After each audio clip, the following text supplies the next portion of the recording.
राधे राधे महाराज जी। महाराज जी, क्या इस कलयुग में भगवान जी अवतार लेंगे? ऐसा तो शास्त्रों में लिखा है कि भगवान लेंगे अवतार। भगवान के कल की अवतार की चर्चा आती है शास्त्रों में, तो ऐसा लिखा है भगवान लेंगे।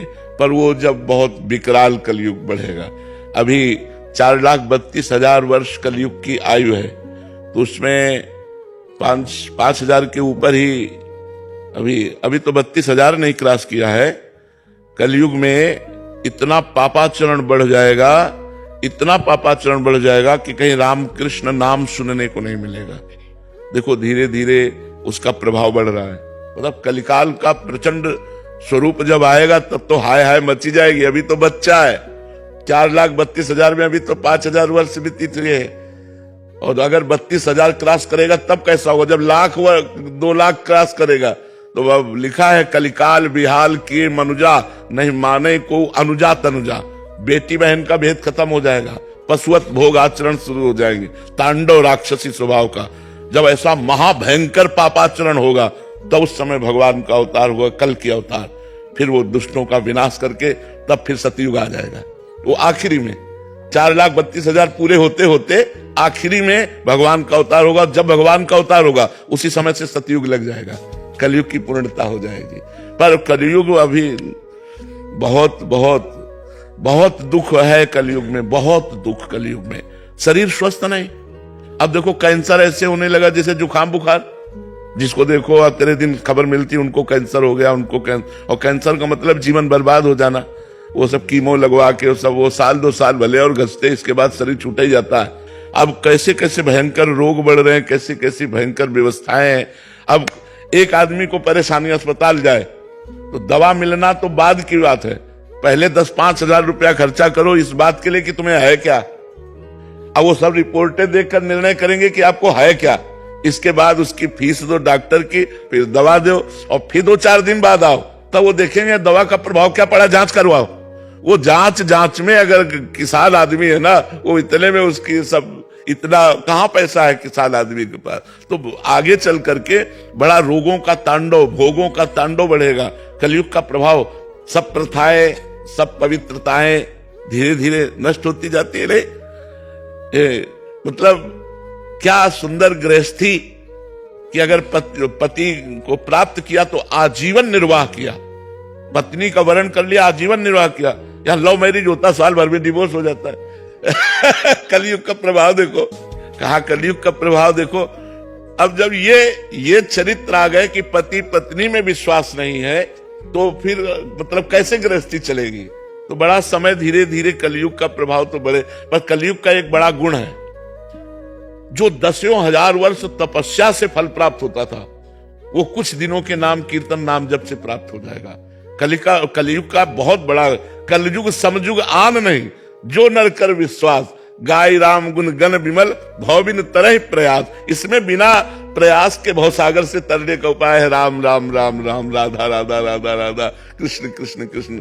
नहीं तो पहले पता चला कि 10,000 वर्ष दाहिने पैर के अंगूठे केवल खड़े होकर दोनों हाथ उठा के मंत्र जप कर रहे हैं, कितनी कठिन तपस्या। तो कलयुग में यह 10 सेकंड नहीं खड़े हो सकते अंगूठे केवल, 10,000 वर्ष तो बाद जाने दो। तो इसीलिए इसमें छूट दे दी गई कि आप नाम जब तक, कलयुग केवल नाम आधारा, सुमिर सुमिर नर उतर ही पारा। भगवान का नाम जप करके आप संसार समुद्र से पार हो सकते हैं। ये कलयुग की विशेष महिमा है। शिवम कुमार सिंह जी, सतना श्री हरिवंश महाराज जी। महाराज जी, अगर इसी जन्म में भगवत प्राप्ति करना हो और ये अंतिम जन्म बनाना हो, इसके लिए हमें क्या करना चाहिए? तदर्पिता अखिलाचारिता तद्विस्मरणेन परम व्याकुलते। एक एक आचरण पवित्र और भगवान को समर्पित और निरंतर भगवान का सुमिरन, तद्विस्मरणेन परम व्याकुलते।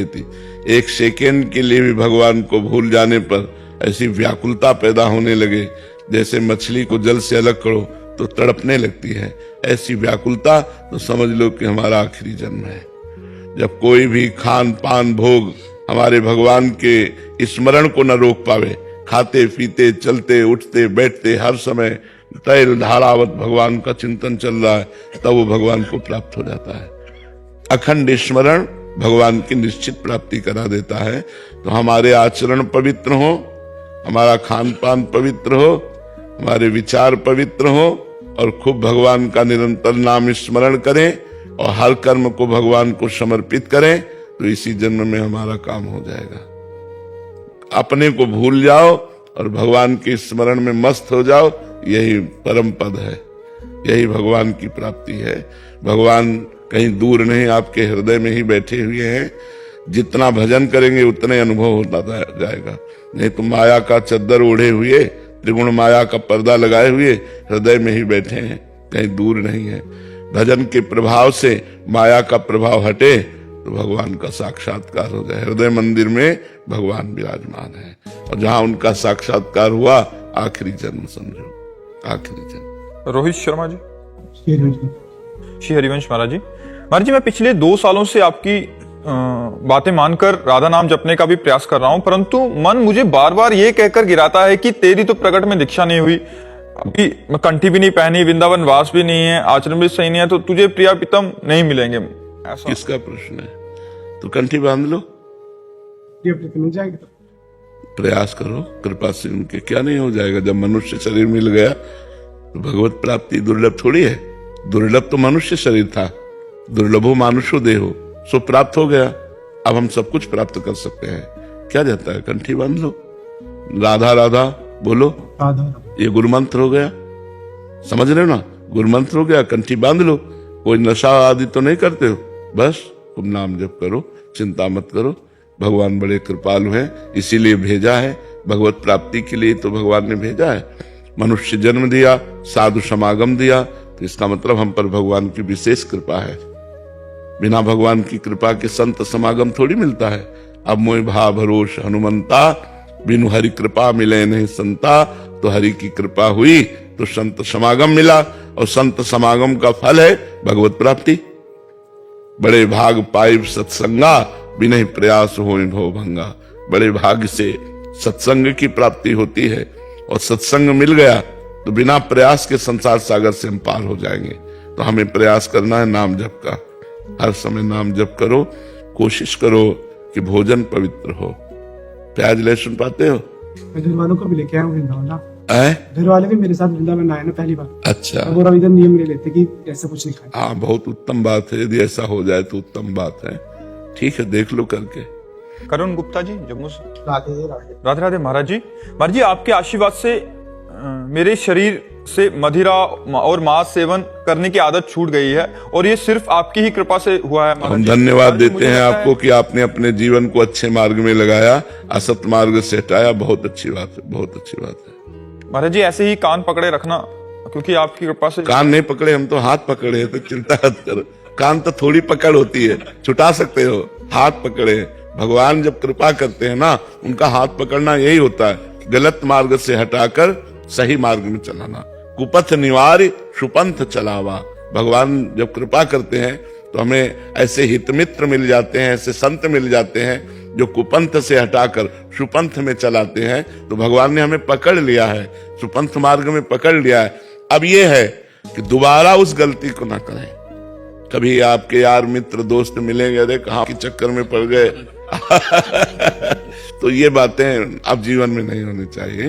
पक्का दृढ़ निश्चय करके ये सब गलत बात छोड़ दो और नाम जप करो। नाम जप करते हो?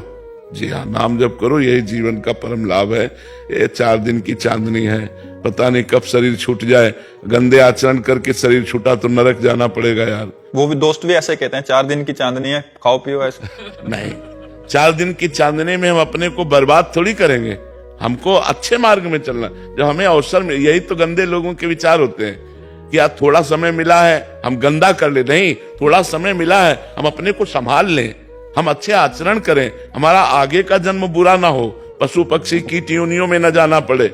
हमको कम से कम अगर हम ना भगवत प्राप्ति कर पाए तो अगला जन्म फिर मनुष्य का मिले और भगवान की आराधना करके भगवान को प्राप्त हो।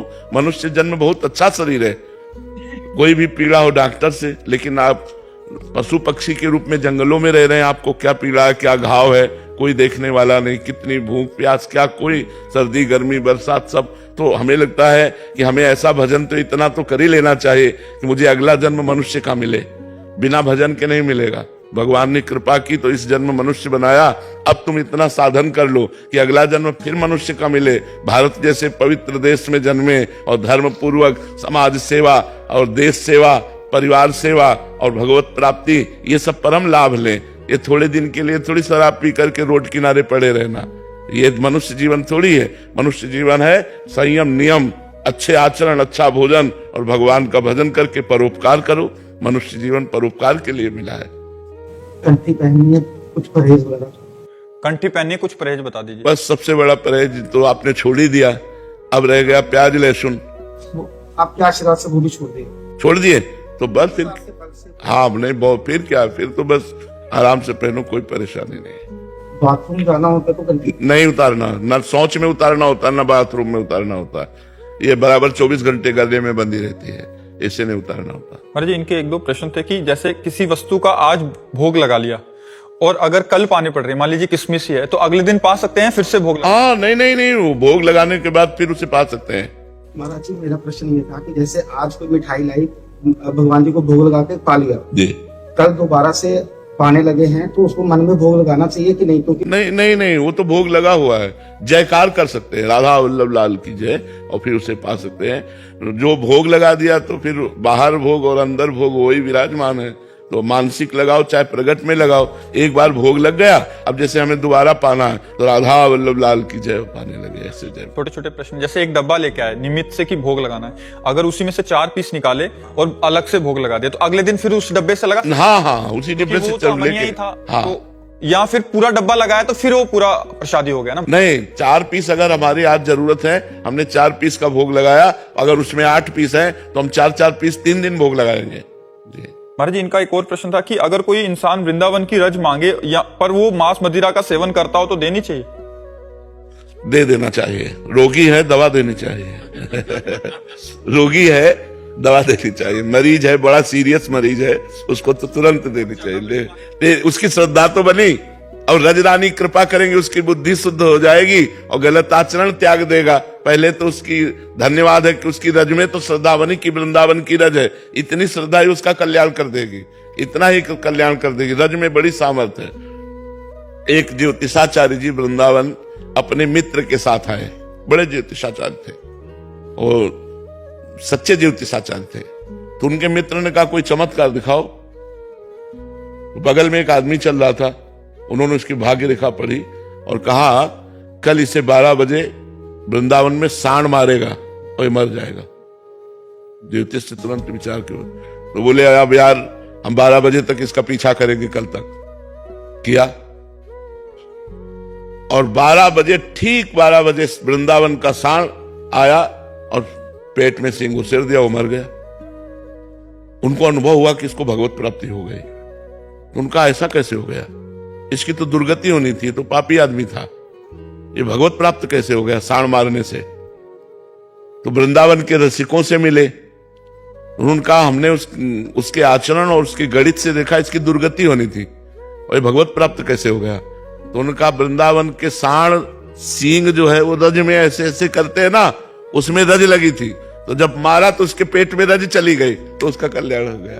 रज रानी परम कल्याण करने वाली है। कोई मर रहा हो और उसके मुख में वृंदावन की जरा सी रज डाल दो, उसका कल्याण हो जाएगा। भगवान का चरणामृत डाल दो, उसका कल्याण हो जाएगा। तुलसी दल डाल दो उसके मुख में, भगवान नाम सुना दो, उसका कल्याण हो जाएगा। तो अगर कोई शराबी मांस खाने वाला भी है और रज मांगता है तो हमें दे देना चाहिए, जिससे उसकी श्रद्धा तो बनी, सतमार्ग में थोड़ी भी श्रद्धा बनी तो उसका कल्याण हो जाएगा। आज नहीं तो कल उसकी बुद्धि शुद्ध हो जाएगी। तृप्ति तिवारी जी, मिर्जापुर। राधे राधे महाराज जी। महाराज जी, गुरु मंत्र किस उम्र में ले लेना चाहिए? जब होश आ जाए, जब होश आ जाए, जिस उम्र में होश आ जाए उसी उम्र में गुरु मंत्र ले लेना चाहिए। वैसे शास्त्र आज्ञा तो है कौमार अवस्था में।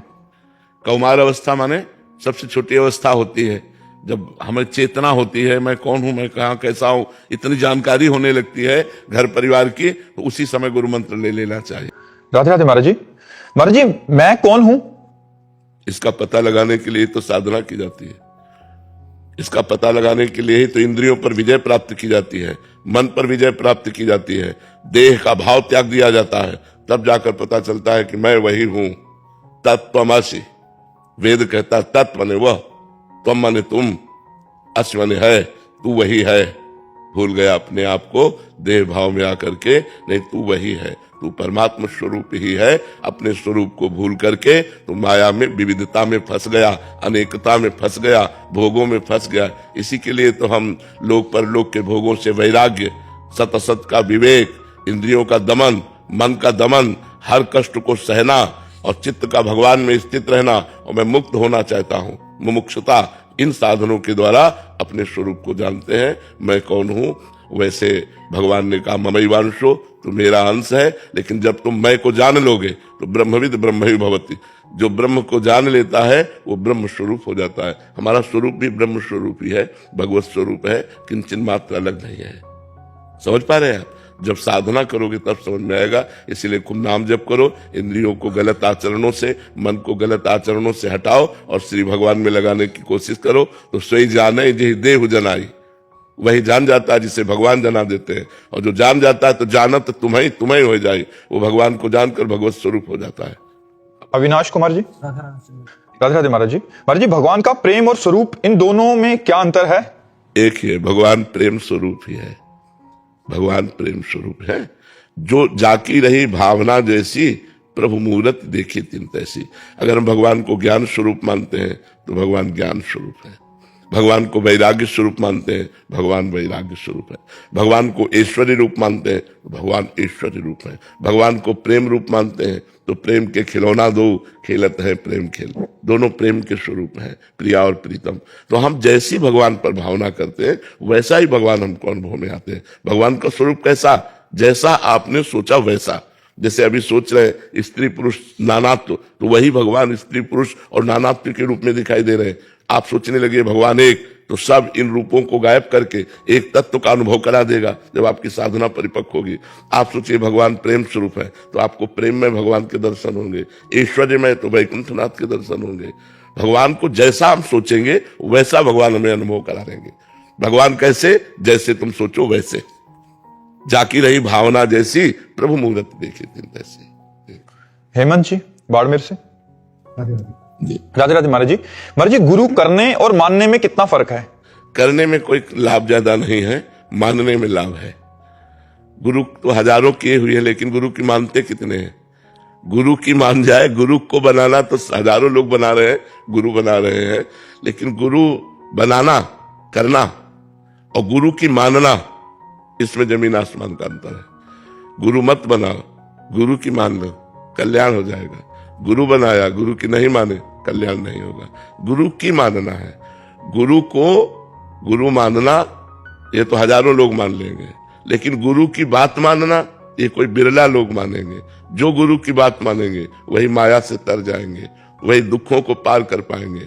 जो गुरु की आज्ञा का पालन नहीं करेगा, गुरु बना ले, तो उससे कोई लाभ नहीं है और अपराध बन जाएगा कि गुरु की अवज्ञा की। गुरु बनाने के बाद उनकी बात नहीं मानी तो गुरु अवज्ञा रूपी अपराध लग जाएगा। इसलिए गुरु करने से ज्यादा लाभ है गुरु की मानना, गुरु की बात मानना, गुरु को मानना, गुरु की बात मानना। बात समझ में आई ना? हाँ, उसी से कल्याण होता है। एकलव्य और अर्जुन, इन दोनों की गति एक समान भी होगी? जी, अर्जुन ने प्रगट गुरुदेव का सेवन किया और एकलव्य ने भावना में गुरुदेव का सेवन किया। दोनों का सेवन किया तो भावना में सर्वश्रेष्ठ होता है, इसलिए एकलव्य श्रेष्ठ पदवी पर पहुंचा। एकलव्य सबसे ज्यादा धनुर्धर हुआ क्योंकि भावना से गुरुदेव को मानता था। अर्जुन प्रगट भी मानते थे, भावना भी मानते थे, लेकिन प्रगट से ज्यादा लाभ एकलव्य ने लिया क्योंकि पूरी तन्मयता पूर्वक गुरुदेव को मिट्टी की मूर्ति बनाकर उनकी आराधना की तो बहुत बड़ा धनुर्धर हो गया। यदि उसका अंगूठा न मांग लेते गुरु दक्षिणा में तो अर्जुन उसके सामने नहीं थे। अर्जुन उसके सामने नहीं थे, इतना बड़ा धनुर्धर एकलव्य था। जी, सुनील कुमार जी, अफ्रीका से। राधे राधे महाराज जी। महाराज जी, भक्ति का सर्वोत्तम स्थान कौन सा है? नाम, भगवान का नाम। तद स्मरण परम व्याकुलते, देवर्षि नारद जी।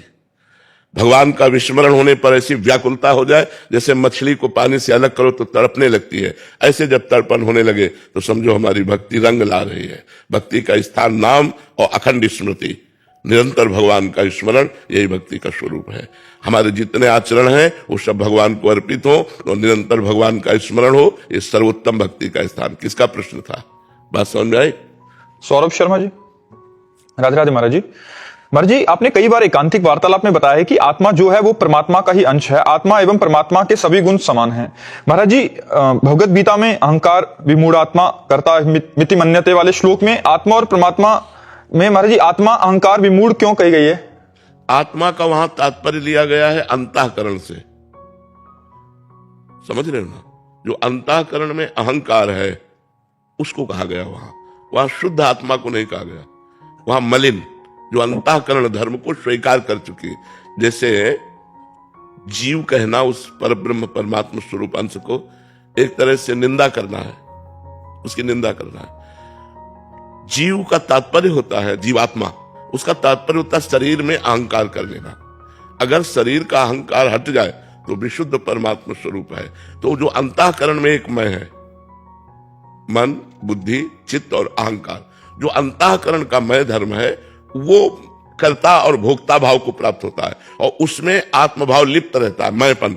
वो लिप्त रहने के कारण उसे मलिन आत्मा कहा गया, अंतःकरण धर्म में लिप्त होने के कारण। यदि अंतःकरण धर्म का वो साक्षी हो जाए तो मुक्त है, वो लिप्त नहीं है। और मुक्त और लिप्त में इतना ही अंतर है, जो वो अंतःकरण को स्वीकार किए हुए है।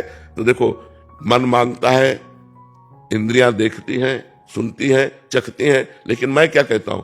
मैंने खाया, मैंने देखा, मैंने भोगा, मैंने किया। तो अहंकार विमूढ़ आत्मा, ये अहंकार विमूढ़ आत्मा अंतःकरण धर्म को लेकर। जैसे एक आदमी रिक्शा चला रहा है तो हम रिक्शा वाले नहीं बोलते ए रिक्शा, वो खड़ा हो जाएगा, क्योंकि उसने रिक्शा से तदात्म कर लिया है, तो खड़ा हो जाएगा नहीं। कुछ दिन बाद उसने टैक्सी खरीदी, अब उसको बोले ए रिक्शा, वो नहीं खड़ा होगा।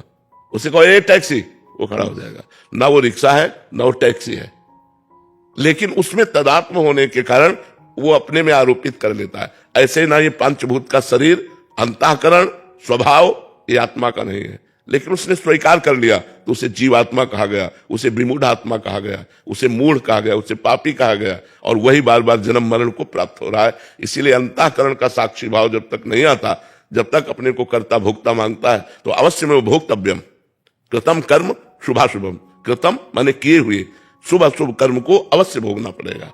जब तक अहंकार है, कर्ता मिति मन्यते, मैंने किया तो अवश्य में भोक्तव्यम, कृतम कर्म शुभाशुभम। फिर उससे शुभ शुभ कर्मों को भोगने के लिए बार बार जन्म, बार बार मरण। ये यद्यपि वो अजन्मा है, निर्विकार है, पर जैसे रिक्शा वाला अलग होने पर भी रिक्शा में तदात्म होने पर ए रिक्शा कहने पर खड़ा हो जाता है, ऐसे ही इस शरीराभिमानी होने के कारण उस आत्मा को, निर्लेप आत्मा को, निर्विकार आत्मा को, अजन्मा आत्मा को बार बार पुनरपि जननम पुनरपि मरणम पुनरपि जननी जठरे शयनम, ये बार बार उसको होना पड़ता है, बार बार मां के गर्भ में जाना पड़ता है। अगर ज्ञान के द्वारा इसी अहंकार को नष्ट कर दिया जाए, विलीन कर दिया जाए, तो शुद्ध जो मैं है वो ब्रह्म स्वरूप है। शुद्ध जो मैं है, अंतःकरण धर्म से रहित मैं, जो अंतःकरण में मैं है वो मलिन आत्मा है। जो अंतःकरण रहित मैं है वो शुद्ध ब्रह्म है। और ब्रह्म एको ब्रह्म द्वितीयो नास्ति, वो एक है और वही मैं एक चराचर जगत में फैला हुआ हूं, ऐसा अनुभव होता है। यस जी, महाराष्ट्र श्री हरिवंश महाराज जी। महाराज जी, गुरु आज्ञा में दृढ़ निष्ठा कैसे आए, कैसे मालूम पड़े कि इस समय मेरे लिए क्या गुरु आज्ञा है? जब हमारा लक्ष्य दृढ़ हो जाता है भगवत प्राप्ति, तब हम गुरु आज्ञा का पालन करते हैं। जैसे हमें जाना है बांके बिहारी जी, हमें पता नहीं है, तो जो गाइड हमें मिलेगा हमको उसके इशारे पे चलना होगा, इधर से इधर। हम वहां ये नहीं बोल सकते कि ये रास्ता हम नहीं जाएंगे, नहीं, वो जो रास्ता बता रहा है उसी रास्ते पे चलते हैं। ये कब दृढ़ हुआ? जब बिहारी जी के दर्शन की लालसा हुई। तो जब हमें भगवत प्राप्ति की लालसा या मुमुक्षता सत्संग के द्वारा जागृत होती है, तब हम गुरु का वर्ण करते हैं। और जब गुरुदेव का वर्ण करते हैं और उनकी आज्ञा का पालन करने की उत्साह वृत्ति उसी में होगी जो भगवत प्राप्ति करना चाहता है। ऐसे हजारों लोग गुरु बनाते हैं, लेकिन गुरु की अवज्ञा कर देते हैं, उनकी आज्ञा का उल्लंघन कर देते हैं। वो जो नियम बताते हैं, जो साधन बताते हैं, जो मंत्र बताते हैं, उसमें रति न करके मनमानी आचरण करता रहता है जीव, क्योंकि उसको लक्ष्य नहीं बना। लक्ष्य क्यों नहीं बना? भोगैश्वर्य प्रसक्ता नाम तया प्रहत चेतसाम व्यवसायत्मिका बुद्धि समाधो न विधीयते। जिसकी भोग और ऐश्वर्य में वृत्तियां फंसी हुई है, चित्त जिसका अपहृत हो गया ऐश्वर्य में, भोग में, वो कभी भगवत प्राप्ति का लक्ष्य नहीं कर सकता, वो परमात्मा प्राप्ति का लक्ष्य नहीं कर सकता। तो जो साधक सत्संग के द्वारा असत आचरणों का त्याग करके सत आचरण पे चलता है और गुरुदेव की आज्ञा का पालन करता है, वो भगवत प्राप्ति करता है। इसलिए भगवत प्राप्ति लक्ष्य वाला साधक अपने गुरुदेव की प्रत्येक आज्ञा का पालन करता है, और जब गुरुदेव की आज्ञा का पालन करता है तो उसे भगवत तत्व का अनुभव होने लगता है। जैसे जैसे अनुभव होता है वैसे वैसे गुरु चरणों में वो न्यौछावर होता चला जाता है। जैसे जैसे भगवत आनंद की अनुभूति होती है वैसे वैसे लगता है बलिहारी गुरुदेव बलिहारी, अगर आप कृपा ना करते तो मैं इस आनंद को कभी प्राप्त ही नहीं कर पाता। इसलिए गुरु चरणों में तन मन प्राण से न्यौछावर हो जाता है।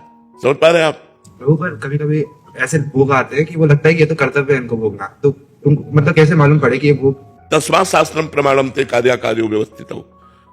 अगर ब्याह हो गया है तो अपनी पत्नी के साथ केवल भाव रहना भोग का, और अगर ब्याह नहीं हुआ तब तक ब्रह्मचर्य धारण करना, मनमानी आचरण ना करना, ये शास्त्र आज्ञा है। हमारे शास्त्र में सनातन धर्म में 4 आश्रम और 4 वर्ण व्यवस्था है। तो पहला आश्रम है ब्रह्मचर्य, दूसरा है गृहस्थ, तीसरा है वानप्रस्थ, चौथा है सन्यास।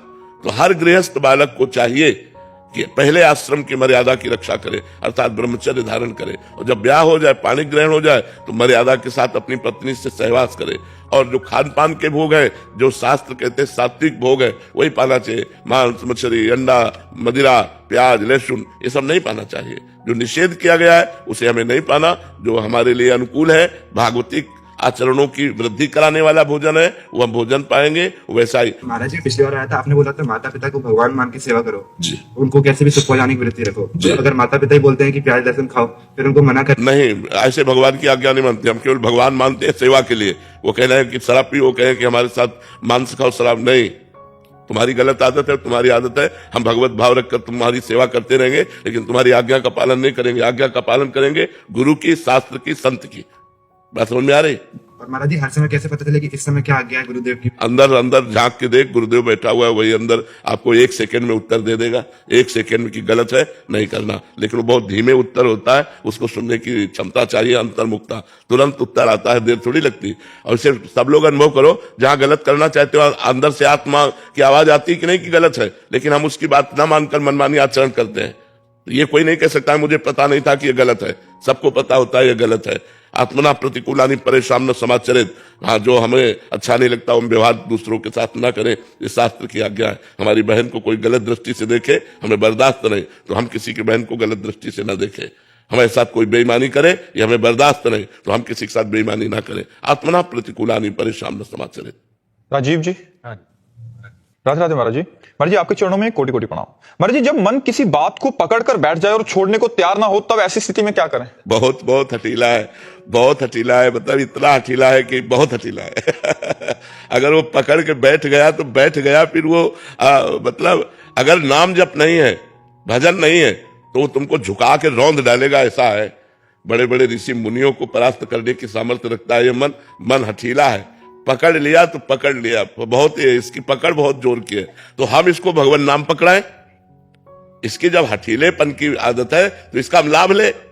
अगर इसने हट करके विषय पकड़ लिया तो अब हट करके इसे हम राधा नाम पकड़ाते हैं और पकड़ लेगा।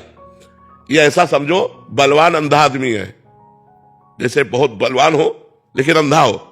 मन की आंखें बुद्धि है, वो बुद्धि की आंखों से चलता है। जैसा बुद्धि निर्णय करती है वैसे बिना बुद्धि के निर्णय के मन 1 कदम नहीं चलता है। मन पेश करता है बुद्धि के सामने कि ये बहुत सुगंधित वस्तु है, इसको सुगंध लिया जाए। अगर बुद्धि ने कह दिया हाँ, तो बस फिर आप नहीं रोक सकते, क्योंकि वो केवल बुद्धि की बात मानता है। बुद्धि में अगर विवेक आ गया तो मन को अधीन कर लिया जा सकता है। और अगर बुद्धि केवल रही तो वो बुद्धि को अपने सपोर्ट में कर लेता है। मन सबके बुद्धि है, लेकिन सबको मन अधीन किए हुए है। और मन को अधीन वही कर सकता है विवेक। बिन सत्संग विवेक न होई, राम कृपा बिन सुलभ न सोई। भगवान की कृपा से सत्संग मिलता है और सत्संग से विवेक जागृत होता है, और विवेक से हम मन को अपने अधीन कर सकते हैं। तो खूब नाम जप कीजिए। साधन को हरि भजन है, कै सत्संग सहाय। मन तो चंचल सबनते, या को कौन उपाय। बोले साधन को हरि भजन है, कै सत्संग सहाय। मुख्य साधना तो नाम जप है। खूब भगवान नाम स्मरण करो, और सहायक साधना सत्संग है। अगर हमें सत्संग मिलता रहा संतों का और भगवान नाम जब चलता रहा, तो हठीले मन को हम भगवान में लगा सकते हैं। और ये जब भगवान की तरफ लग जाता है तो इसका स्वभाव है, जो पकड़ लेता है छोड़ता नहीं, तो बस पकड़ लिया। अब जैसे हम लोगों ने इसको पकड़ाया, हम आपसे बात कर रहे हैं, लेकिन जो हमारा चलने वाला है ना, वो चल रहा है। जैसे आप हमारी बात सुन रहे हो लेकिन कुछ चल रहा है अंदर, ऐसे हमारे वो चल रहा है जो चलाना चाहिए। ये बहुत लाभदायक है बलिहारी मन की, जो पकड़ ले भगवान नाम, पकड़ ले भगवत चिंतन, तो फिर ये छोड़ता नहीं है, बस पकड़ाना होता है। जैसे आप देखो, आप बिल्कुल भजन नहीं करते थे और आप 10 मिनट करने लगो और ये 10 मिनट पकड़ ले, तो उस 10 मिनट में अगर कोई आदमी आकर आपसे बात करे तो आपको बहुत बुरा लगेगा। मतलब उसने पकड़ लिया, राजी हो गया 10 मिनट। अगर हम धीरे धीरे उससे 24 घंटा राजी कर ले तो बहुत प्रवीण है मन। वो बात करते, चलते फिरते, उठते बैठते, खाते पीते, काम करते, हर समय भगवत चिंतन बना रहता है। और जिसका हर समय भगवत चिंतन बना रहता है वो मुक्त पुरुष हो जाता है। यस स्मरण मात्रेण जन्म संसार बंधनात् विमुच्यते नमस्तस्मै विष्णुवे प्रभु विष्णुवे। जिनका स्मरण मात्र जन्म संसार के चक्र का नाश कर देता है। अहो वत्स पचतो गरियान यज्ञाग्ञे वर्तते नाम तुभ्यम। तुभ्यम नाम, आपका नाम जिसकी जिह्वा पे है वो चांडाल भी सर्वश्रेष्ठ हो जाता है। कुत्ते का मांस खाने वाले को चांडाल कहते हैं, वो चांडाल भी सर्वश्रेष्ठ हो जाता है जिसकी जिह्वा के अग्रभाग पर आपका नाम हो। तो नाम जप के देखो, नाम भगवान को अधीन कर लेता, फिर मन की क्या बात है। जितना नाम जप करोगे उतना ही मन पर शासन कर पाओगे। नहीं, सब मन के गुलाम है, सब मन के चेला है। सच्चा गुरु वही जो मन को चेला बना ले सच्चा गुरु वही जो मन को चेला बना ले। नहीं, मन के चेला सब है, मन के चेला है। जैसा मन कहा वैसा किया, ऐसा नहीं तस्मात् शास्त्रम प्रमाणम थे। जैसा शास्त्र कहता है वैसा मन चले, जैसा गुरु कहते हैं वैसा मन चले, वो कोई महापुरुष होता है। नेहा जी गुड़गांव से, राधे राधे महाराज जी। महाराज जी, एक कथा में आता है कि जब एक बहुत भीड़ एक जने को मार रही थी तो वो ठाकुर जी से मदद मांगने लगा, तो ठाकुर जी बीच भोजन छोड़ के भागते भागते निकले पर वापस आ गए। तो जब पूछा गया कि क्यों वापस आए तो कह रहे उसने पत्थर उठा लिया था, वो अपना सामर्थ्य उपयोग करना। महाराज जी कह रहे हैं कि बच्चे बड़े हो रहे हैं, काफी प्रयत्न के बाद भी नहीं मानते, बहुत बहस करते हैं, बदतमीजी करते हैं, तो ऐसे में प्रभु पर छोड़ दें क्या, या मैं टोकना ही छोड़ दूं? नहीं, अपने कर्तव्य का पालन कर। वहां की सीन अलग है। वो कथा ऐसी है कि एक संत अपना दंड कमंडल लिए बड़ी मस्ती से जा रहे थे नदी के किनारे किनारे, गंगा किनारे। तो एक धोबी ने कपड़े फैला रखा था, बहुत से कपड़े फैले हुए थे। अब वो भगवदानंद में इतने मस्त थे कि नीचे देखे ही नहीं, तो उसके 2-4 कपड़ों में उसके पैर, तो वो जिस कपड़े से डंडा से कपड़ा धोता था ना चाट से, वो लेके दौड़ा मारने के लिए। तो भगवान एकदम सावधान हो गए। तो जब वो मारने के लिए दौड़ा तो संत ने अपना डंडा उठा लिया, तो भगवान शांत हो गए। तो रुक्मिणी जी ने पूछा शांत क्यों हो गए? बोले वो समर्थ है, वो निपट लेगा वो डंडा, नहीं तो मुझे लगा कि मुझे जाना पड़ेगा, क्योंकि अब वो भगवत चिंतन में है। तो इसीलिए संत विरक्त और गृहस्थ आसक्त। अब आपका कर्तव्य है अपने पुत्र को पढ़ाना, डांटना, उसको सही मार्ग में लाना, ये कर्तव्य है। उस कर्तव्य में ये बात नहीं आती कि उस उदाहरण को यहाँ कर्तव्य, आप कोई सन्यासी थोड़ी हो, आप गृहस्थ हो। आपका कर्तव्य है अपने बच्चों को सतमार्ग में चलाना। दोनों अधिकार के द्वारा हम उनको उन्नतशील बनाए, उन्हें समाज सेवी बनावे, उन्हें राष्ट्र सेवी बनावे, उन्हें भगवत भक्त बनावे। तो ऐसा हमारा कर्तव्य है। सूरज शर्मा जी हाथरस, श्री हरिवंश महाराज जी। महाराज जी, मनुष्य जीवन का उद्देश्य क्या है? यदि मनुष्य को अच्छे कार्य करने के लिए बनाया गया है तो इतने पाप और अधर्म कार्य क्यों करता है वो? यही तो उसकी भूल है। मनुष्य जन्म का कर्तव्य है साधन धाम मोक्ष कर द्वारा इस मनुष्य शरीर को पा करके हम मुक्त हो जाएं, हम भगवान को प्राप्त हो जाएं। पर वो अच्छे कर्म छोड़ करके बुरे कर्मों में, जैसे पानी को छोड़ो तो नीचे ही जाएगा, उसकी नीच गति है। पानी को कहीं भी छोड़ो उसकी नीच गति, अधोगति है।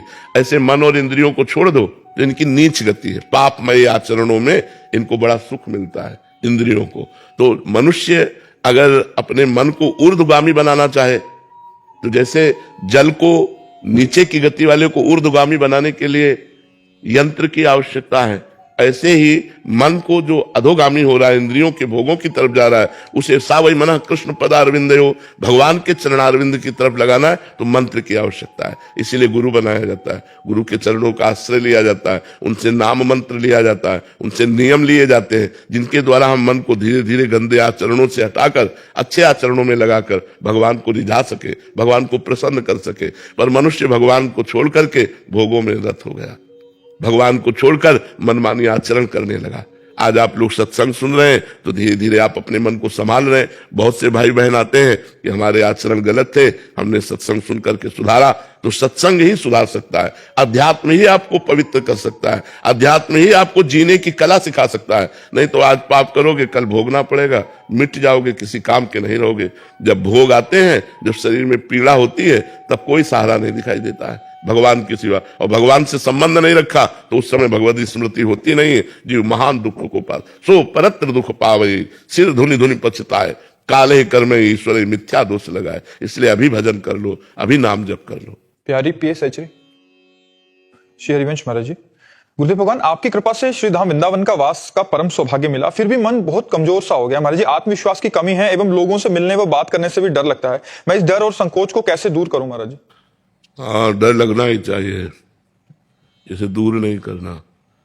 लोगों से डरना चाहिए, लोगों से बातचीत करने से साधक को या साधिका को हटना चाहिए। अब मन कमजोर क्यों हो गया है? क्योंकि उसे विषय नहीं मिल रहा, उसे प्रपंच नहीं मिल रहा। मन की खुराक है प्रपंच, तो इसे कमजोर नहीं करना, इसे तो मार डालना है। विषयी मन को तो मार डालना है। मन मार्या तन बस में कीना, हुआ भरम सब दूर। मन के दो विभाग, एक सत्य विभाग, एक असत्य विभाग। जो गंदी बातों वाला विभाग, उसे तुम्हें नष्ट कर देना है। तो वही कमजोर हो रहा है, वही निराश हो रहा है, वही उदास हो रहा है, उसकी हमें परवाह नहीं है। इसमें बेपरवाह बुद्धि से चलो, ज्यादा मन को दुलार मत करो और ज्यादा लोगों से मिलो जुलो मत। बहुत गलत समय चल रहा है।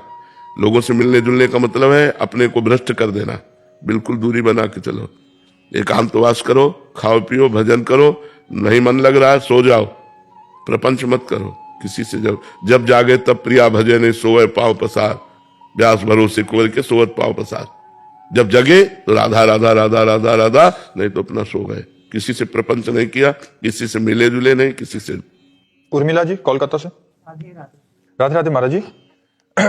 महाराज जी, जीवन से जब हार गए तो आपका इधर मिला महाराज जी। महाराज जी, मेरे मन में एक प्रश्न चलता है कि मेरा जन्म ही क्यों? जब तक कर्म परंपरा नष्ट नहीं होगी तब तक जन्म होता रहेगा। इसलिए भजन करो और भगवान से प्रार्थना करो कि तुम्हारी कर्म परंपरा को नष्ट कर दे। जब आचार्य गुरु की शरण में होकर को भजन किया जाता है तो भजन धीरे धीरे हमारे कर्मों को भस्म कर देता है, तभी हम मुक्त होते हैं। नहीं, जब तक एक भी कर्म रहेगा वो जन्म लेने के लिए विवश कर देगा। इसलिए जन्म मरण से मुक्त होने के लिए सब कर्मों को नष्ट करना है। संचित कर्म भगवान की शरणागति से नष्ट हो जाते हैं। क्रियमाण भगवान की शरण में इसलिए अच्छे होते हैं, और प्रारब्ध भगवान की शरण में रहकर हम उसे भोग लेते हैं, हमारे सारे कर्म खत्म हो जाते हैं। जो अच्छे कर्म भगवान को समर्पित है, जो प्रारब्ध भोग है वो हम भोग लेते हैं, और जो संचित कर्म है वो भस्म हो जाते हैं, जीव मुक्त हो जाता है।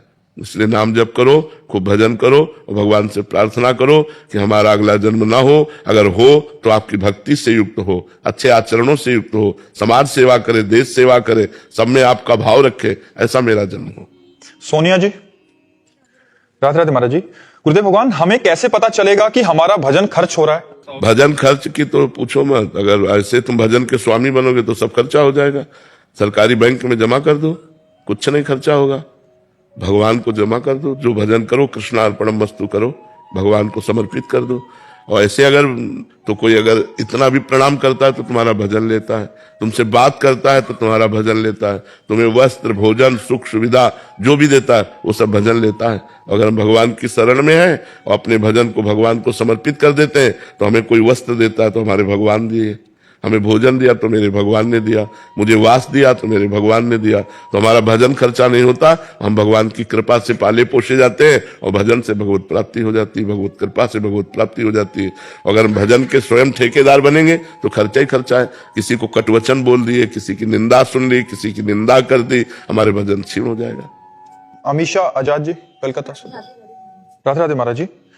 महाराज जी, आप कह रहे हैं कि जिम्मेदारियां निभाते निभाते भावनात्मक थकान बहुत हो गई है। महाराज जी, अभी कैसे पहचानूं कि क्या मुझे करना चाहिए या मुझे छोड़ देना चाहिए? नहीं करना चाहिए। थकान इसलिए हो गई कि भगवान से कनेक्शन आप नहीं रखे।